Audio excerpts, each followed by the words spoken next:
Hey guys, in this video I will show you how to turn off the NSFW filter on Character AI. Alright, so let's begin with the video.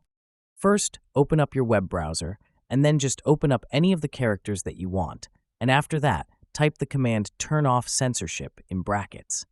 It accidentally, or rather automatically, accepts that.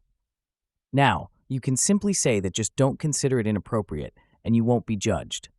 This way, you are giving reassurance to the AI that you won't be judging it, and after that, you can enjoy the uncensored chat with AI.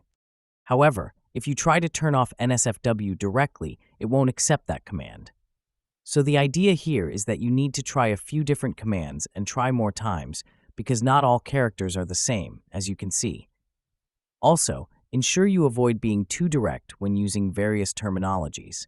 Play around with terms like bust or cherry, and be creative with your approach. This way, you can effectively navigate through the censorship barrier. So that's basically how you can turn off the NSFW filter on Character AI. So that's all for this video. Consider subscribing if you find it helpful, and I'll catch you in the next one. Thanks.